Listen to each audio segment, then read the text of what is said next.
মেঘার দায়িত্ব কি নাহিয়ানের পরিবার কখনোই নেবে? বিস্তারিত জানতে সম্পূর্ণ ভিডিওটি দেখতে থাকুন। আসসালামু আলাইকুম প্রিয় দর্শক, সবার কি অবস্থা? হাজির হয়ে গেলাম দীপ্ত টিভির নিবেদিত পরম্পরা নাটকের ৮৬তম পর্বে কী সব ঘটতে চলছে তার অগ্রিম খবর নিয়ে। অলরাইট, এই পর্বটি আরও বেশি ইন্টারেস্টিং হতে চলছে, কারণ ফাইনালি এবার মেঘাকে যখন বাড়ি থেকে নিয়ে যাবে ঠিক তখনই মেঘার যে মা রয়েছে সে বিশাল একটা ট্যালেন্ট খাটাবে। সে বলবে মেঘা এই বাড়ি থেকে কোথাও যাবে না, কারণ মেঘার বিয়েটি যেহেতু ভাঙা হয়েছে, এই বিয়ে ভাঙার পেছনে নাহিয়ানের কি কোনো হাত নেই?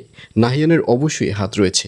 যেহেতু মেঘার বিয়েটি ভেঙে গেছে, এখন মেঘার দায়িত্ব নাহিয়ান এবং নাহিয়ানের পরিবার নিতে হবে। এই বলে মেঘাকে ওই বাড়িতে রেখে আসার একটা প্ল্যান করবে মেঘার মা। কিন্তু এই ব্যাপারটি মেঘার যে পরিবাররা রয়েছে তারা কিছুতেই মানতে চাইবে না, এবং এক পর্যায়ে জোরপূর্বক মেঘাকে ওই বাড়িতে রেখে আসা হবে।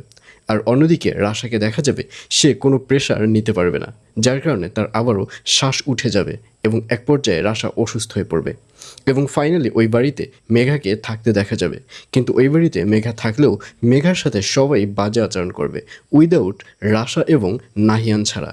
রাশা, নাহিয়ান এবং নাহিয়ানের যে মেজর চাচা রয়েছে, এই তিনজন ব্যক্তি ছাড়া বাড়ির সবাই মেঘার সাথে অনেক বাজে আচরণ করবে। আর এছাড়াও থাকবে আরও আশ্চর্য সকল ঘটনা। সুতরাং সবাইকে পরম্পরা নাটকের ৮৬তম পর্ব দেখার আমন্ত্রণ রইল।